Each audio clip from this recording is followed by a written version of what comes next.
Una utopía que la gran prensa sea equilibrada y ecuánime en materia de la historia del país o del presente, pues es una ilusión. Ojalá el posconflicto produjera transformaciones en ese sentido. Profesor Medófilo Medina, una vez más, muy bienvenido al Primer Café. ¿Cómo me le va? Muy bien, muchas gracias por la invitación, Antonio. Bueno, vamos a empezar aprovechando pues que usted hizo una lectura y una puntualización de los temas y de los artículos pues producidos por los 12 académicos. Para que usted nos comente a la luz de eso, lo fundamental quizás y lo que varió en la política colombiana es que se reconoció que aquí había un conflicto social, político y armado. Durante el gobierno de Uribe, pues eso se reducía a terrorismo y narcotráfico, y que evidentemente la dinámica histórica de ese conflicto tenía unas causas y unos orígenes que determinan necesariamente, profesor Medófilo, tanto los procesos de décadas del conflicto como la recopilación de esa verdad que Alfredo Molano pretende como fin ulterior del análisis y que tiene implicaciones en la coyuntura inmediata de la negociación. ¿Cómo ve usted eso? Casi, profesor Medófilo, como si no supiéramos nada, los televidentes y nosotros, que a lo mejor no sabemos mucho, ¿cómo fue que se originó ese conflicto y qué tiene que ver con lo que se presentó en La Habana? Sí, cuando haces esa pregunta ya introduces la discusión en el informe, porque obviamente hay un espectro de propuestas para ver las causas del conflicto.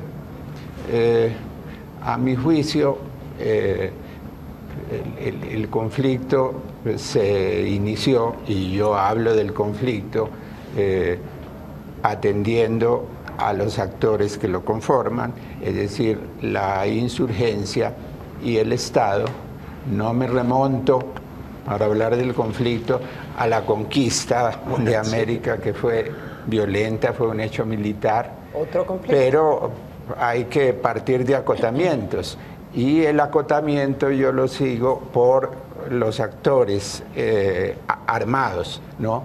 Que han sido protagonistas en eso que llamamos el conflicto interno. Y eso lleva 50 años y se originó. Pierre Gilaudet, un historiador francés que conoce tanto a Colombia, decía: las Fuerzas Armadas se inventaron a la guerrilla, hablando de ese periodo que va entre 1962 y 64. Allí se hubiera podido evitar eso. Tengo sobre eso incluso testimonios de militares de entonces que muestran eso, pero... que se hubiera podido evitar el doctor Medófilo Marquetalia. Sí, mira... Matallana, por ejemplo, el general Matallana, ¿no? Sí, hay una cosa. En 1961 se aprobó la ley 135 sobre reforma agraria.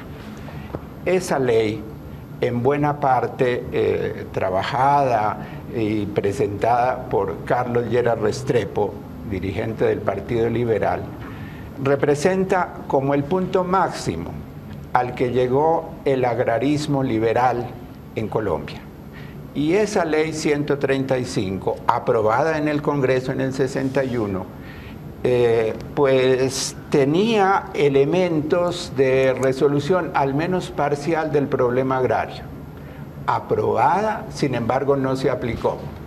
Pero, ¿qué tiene que ver con los orígenes del conflicto? Entre 1960 y 1964, el doctor Álvaro Gómez Hurtado, desde el Senado de la República, levantó un discurso, llamó a las zonas que no eran de lealtades bipartidistas consolidadas, repúblicas independientes.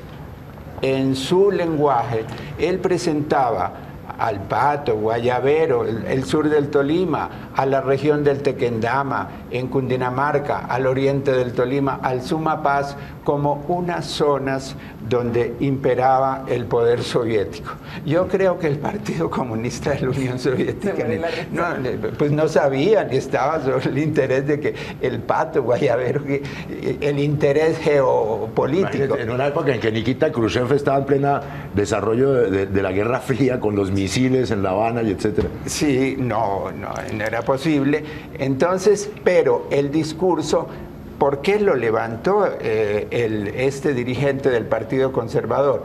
Para ahogar la ley 135, para impedir su aplicación, ¿no? Para impedir la realización de esa reforma agraria y al mismo tiempo estigmatizar y fortalecer la exclusión de zonas enteras del territorio nacional que no tenían otro delito sino sin armas, porque las armas vinieron después, luego, procesarse con otras lealtades políticas distintas a los dos colores. Doctor Medófilo, ahí es donde viene el titular ese de que el ejército se invirtió a las FARC.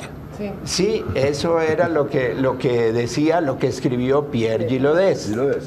Sí. Mire, ahí está clarísimo, ¿no es cierto? Es decir, hay un origen agrario, lo decía Molano, pero volviendo al tema de los 12, qué bien que haya que haya 12 miradas distintas, pero uno se preguntaría, usted que lo ha leído, ¿cuál identidad, cuál unidad conceptual, qué tema es insoslayable para todos? Mejor dicho, ¿en qué están de acuerdo los académicos? Sí, buena pregunta, porque por la inclinación justificada a subrayar el pluralismo, se pierde de vista que hay muchas coincidencias y que las diferencias en los 10 informes, aparte de la relatoría, no están trazados como por una línea, diferencias entre quienes fueron designados por el gobierno y quienes fueron acogidos, digamos, por las FARC, ¿no?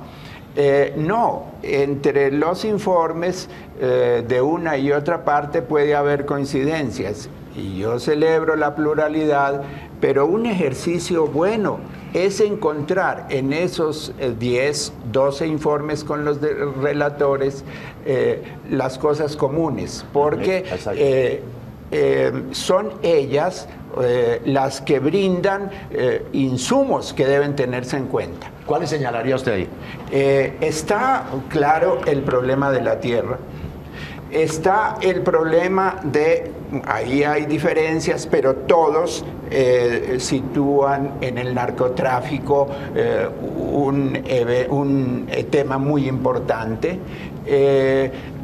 la exclusión. Con muy pocas excepciones, la exclusión como la desigualdad son factores que se tienen en cuenta. Están documentados. El informe tiene un título modesto, Contribución al entendimiento del conflicto armado en Colombia. Y los trabajos de los 10 investigadores también lo tienen. Ensayos, ¿no? Sí. No se quiere, no parece haber por los códigos una actitud dogmática. Entonces diría yo, hace falta que los forjadores de opinión, los periodistas, asuman y por supuesto los dirigentes políticos, los representantes, los senadores, asuman la lectura de este informe. Parece ser disuasivo invitar a que se lea un informe de 809 páginas. Sí. Es un mamotreto. Hasta hoy el informe fue presentado el 10. El 11 ya se podía acceder a las versiones por PDF.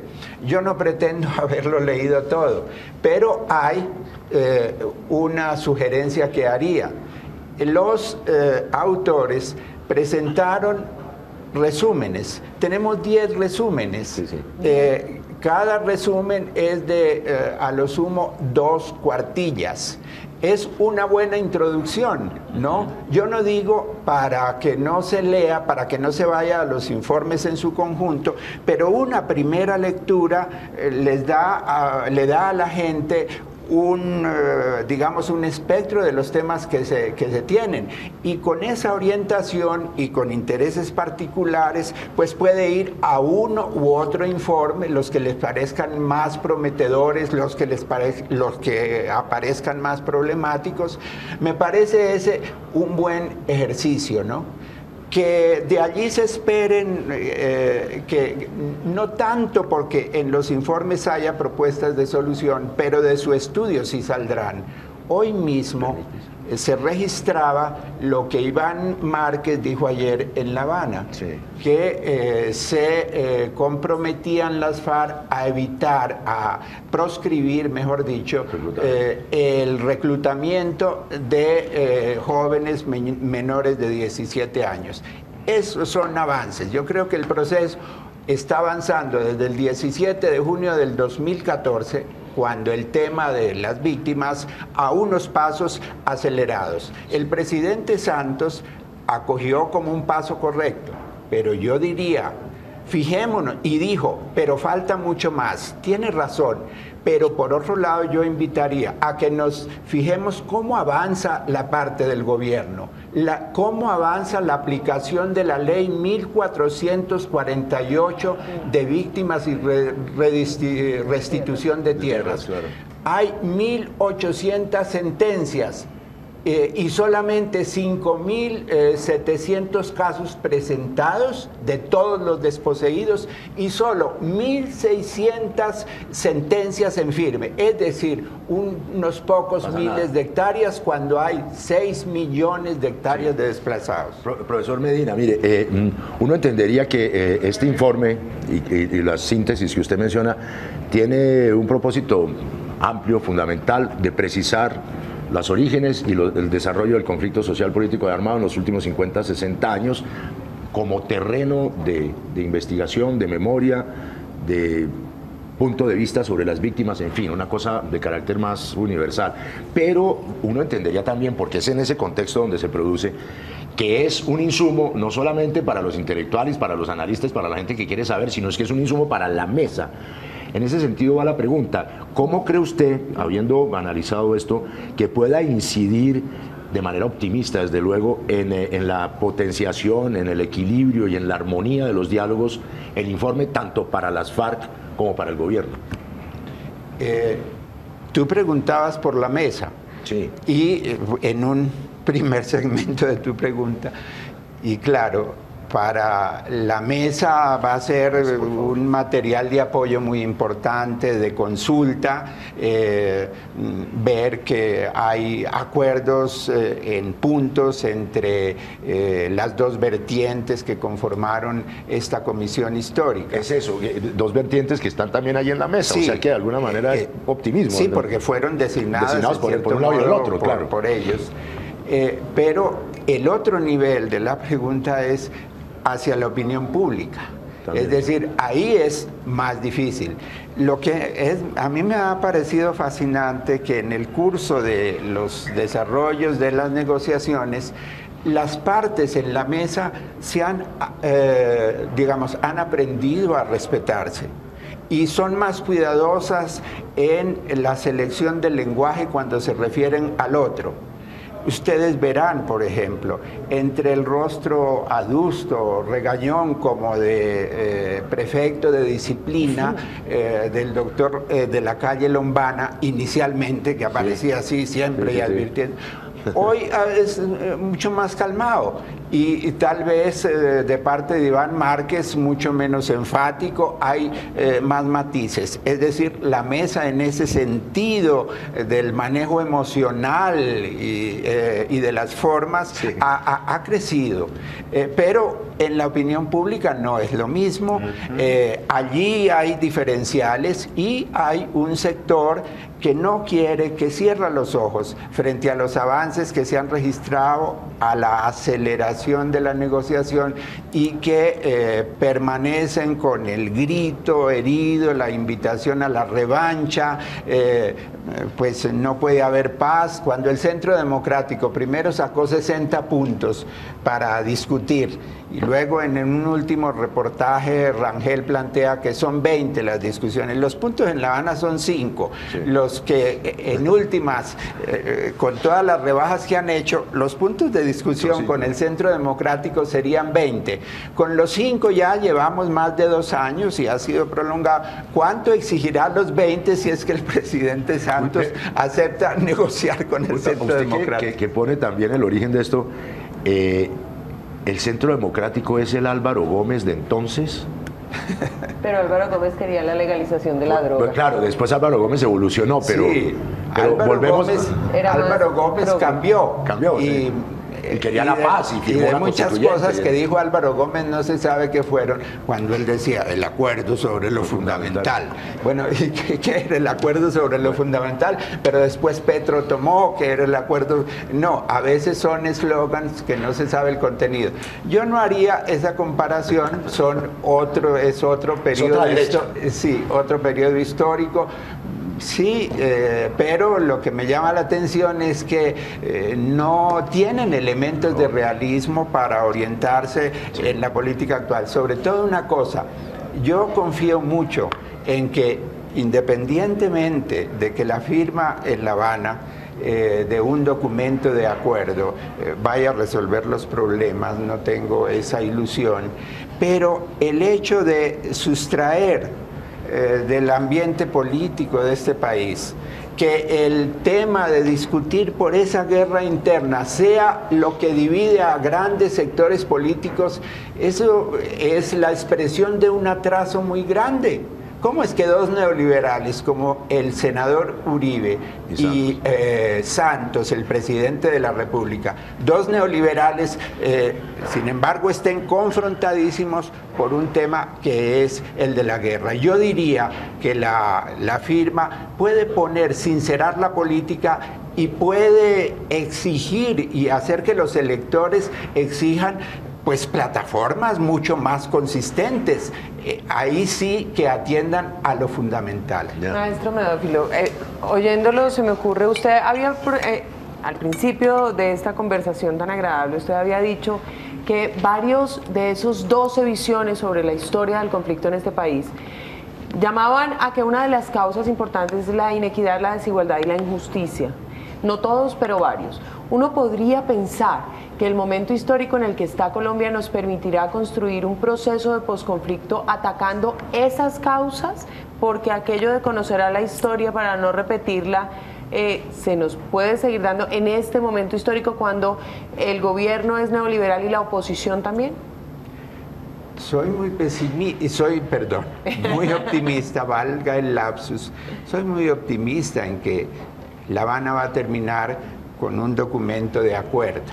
Es decir, en eso sí, soy optimista, pero una cosa es allegar los elementos para firmar ese acuerdo y otra cosa el proceso de construir la paz, que sería el objeto del posconflicto. Y es ahí donde yo digo, incluso leyes como la 1448 del 2011 de devolución de tierras, le quedan 6 años a esa ley. ¿Cómo va avanzando? La cicatería de las élites económicas y políticas en materia de redistribución agraria es terrible y no veo que se estén modificando. Llamamos a este decenio en que estamos la década de la tierra, del problema agrario, pero realmente más allá de los enunciados, políticas serias y consistentes, no hay. El otro tema que aparece en los informes, el de la exclusión política. Entonces, se alarman, quienes incluso suscriben la paz, y cuando se trata de pensar que algunos miembros de las FARC puedan llegar a los órganos de representación, entonces ahí viene la desesperación, el malestar y el señalamiento. Entonces, ¿cuáles son los esfuerzos que se quieren hacer para esta empresa de todo el país de construir la paz? Mire, profesor, ya se ha señalado en este último momento el contenido perfectamente regresivo, retardatario de las políticas agrarias. El gran pendiente histórico es la reforma agraria, la tierra para el campesino, pero además en la contemporaneidad, pues estos sectores terratenientes o terratenientes se resisten mucho, y políticas gubernamentales como la de la altillanura van a terminar dándole la tierra disponible para esa pendiente reforma agraria a grandes multinacionales, extranjeras o nacionales, a grandes grupos económicos. ¿Qué pasó con el punto de la tierra en la mesa? Y si allí está contenida alguna esperanza para los campesinos de Colombia, que será la paz en definitiva, ¿no? Si la raíz es el campo, si ahí está cimentado el origen y, digamos, el escenario de la guerra, ¿cómo hacer para que ese foco de disturbio y de inconformidad de gran parte de la población pueda ser remediado, pueda ser neutralizado? El punto de tierras, que fue el que primero se firmó, tiene 5 elementos, y valdría la pena repasar de esos 5 elementos firmados cuál se está aplicando: el del banco de tierras, el del catastro, pues la vuelta de la tierra a ocupantes o poseedores que la perdieron. En fin, ¿cómo va eso? Yo creo que muy lento. Yo he acudido a esta especie de indicador que es la ley 1448, ¿no? Ciertamente, hoy nadie dice que el problema es el de redistribuir, el de repartir la tierra. No, pero por lo menos hay parte de la tierra que debe ser redistribuida, que debe cambiarse la proporción entre agricultura y ganadería, que debe esto vincularse al tema de la seguridad alimentaria, es un tema del país, y que debe explotarse una fortuna que tiene Colombia, una fortuna sociológica. Cuando en otros países el campesinado, es decir, ese universo de pequeños y medianos productores, desapareció por el tema de la urbanización o porque el campo avanzó en otra dirección, tenemos a una masa campesina conformada por millones de personas que tiene la expectativa de trabajo en la tierra. A esa masa campesina debemos tomarla como un factor fecundo, creativo, y no con los enfoques hoy prevalecientes, el supuesto de hacer empresarios a los pequeños campesinos y simplemente lo que queda de baldíos apropiárselo para la gran producción e incorporar a dedo a algunos campesinos que supuestamente se hacen propietarios. No, debe haber un momento redistributivo y conservar esta riqueza que tenemos en la persistencia de este sector social. Profesor Medófilo Medina, mire, volviendo al tema puntual, apenas se conoce el informe, hay una reacción muy fuerte del Centro Democrático diciendo que no le interesa eso, del ministro de Defensa, en la cual dice: las FARC no nos van a escribir la historia, las FARC tienen su propia historia, haciéndolo de una manera irónica. Uno se pregunta, si bien es cierto que es una comisión que estaba, entre comillas, al servicio de dos polaridades allá, que eran el gobierno y las FARC, ¿será que esta reacción de la extrema derecha asiste en el gobierno, como el señor Pinzón, ministro, es debida a que no se sintieron incluidas sus versiones de la historia, y en ese sentido tenemos un déficit ahí? Es decir, en el propósito de tener una claridad general y una ecuanimidad, ¿no falta también eso? Yo no creo que el ministro Pinzón tenga tiempo ni disposición espiritual para leer 809 páginas, pero ni siquiera las 24 de los resúmenes. Entonces, las reacciones no son después de haber leído ese material. Las relaciones es la prolongación de coordenadas de sus propios perjuicios. Ellos están... el ministro Pinzón ha sido en esto invariable.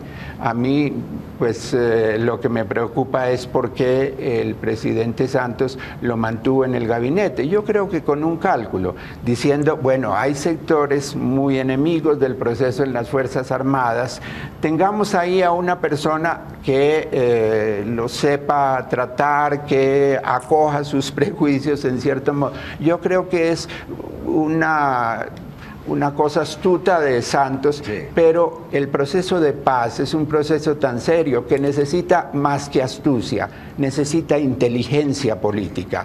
Y yo no veo que el mantener al ministro Pinzón sea expresión de esa inteligencia política que hoy demanda el proceso de paz. Profesor Medófilo, en mi ignorancia, porque no he leído el mamotreto, apenas los titulares, ni siquiera los resúmenes, por ahí uno o dos. ¿Se vincula el tema transversal en las últimas décadas del conflicto del paramilitarismo? Sí. A ver, ¿cómo es eso? Todos los informes, creo yo que... si hay narco, hay paramilitarismo. Lo que he visto, lo que he leído hasta ahora, lo toman claro, con valoraciones diferentes. Hay que tenerlas, hay que tomarlas en cuenta todas, sopesarlas, pero yo creo que va a haber de allí la posibilidad de sacar una doctrina con respecto al tratamiento del paramilitarismo. A pesar, maestro, de que hay 12 versiones distintas de la misma historia, ¿cree usted que es posible construir esa doctrina, por lo menos mínimos fundamentales de lo que ha sido la historia del conflicto social y político y armado en este país?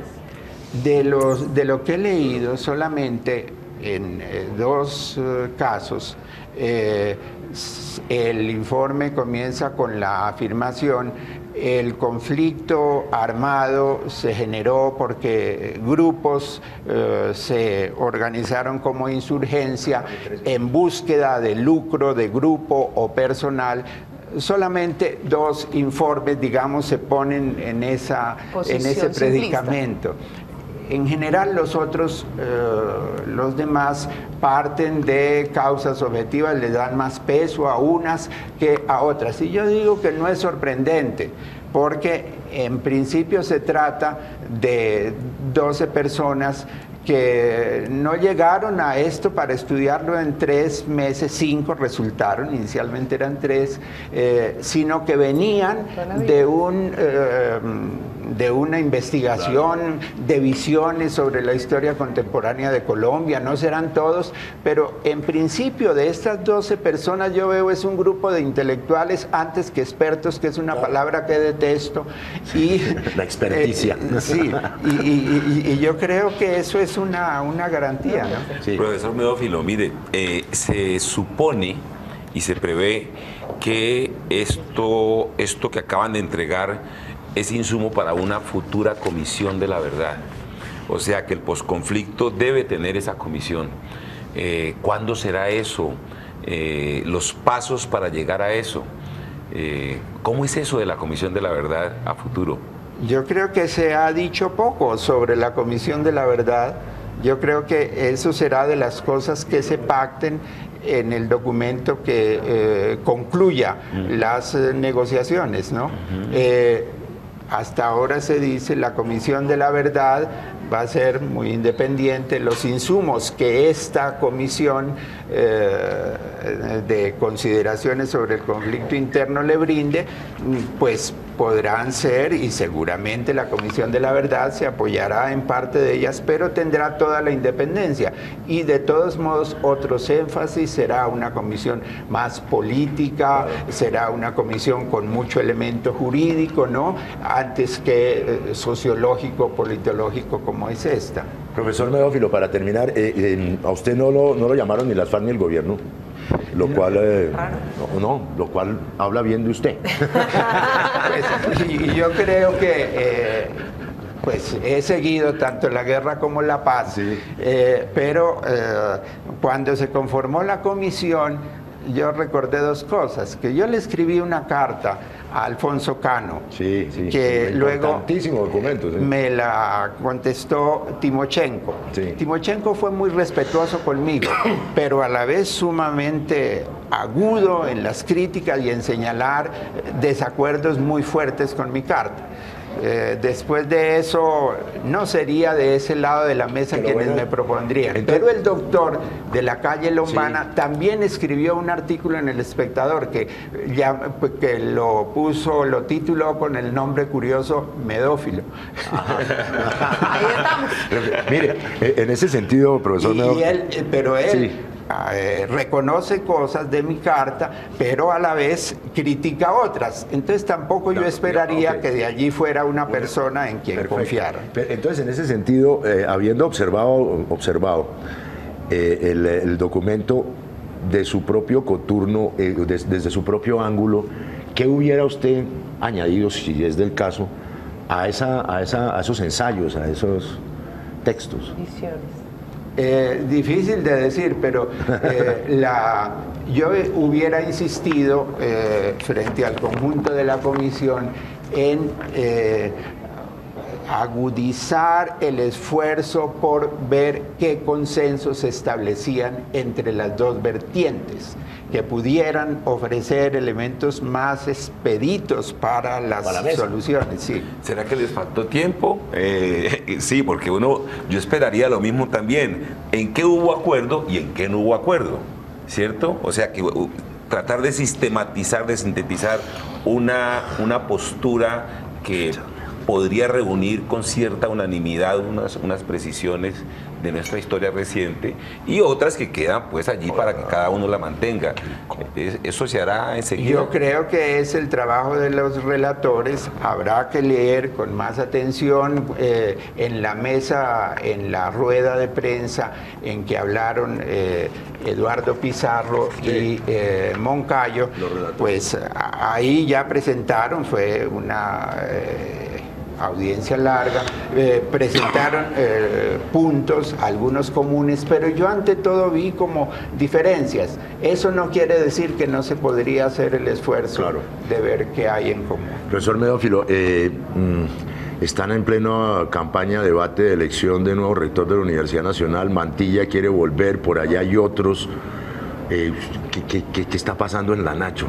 ¿Vamos a seguir con esa universidad con tendencias a reclamar los destinos neoliberales y etcétera, o se podrá volver a la universidad pública, nacional y estatal? Me salía el tema, pero bueno, quiero aprovecharlo. Sí, hay una cosa que se ha vuelto una moda en la Universidad Nacional y es el afán de repetir, la reelección. Se presenta el doctor Mantilla para repetir. Yo digo, esto es sintomático.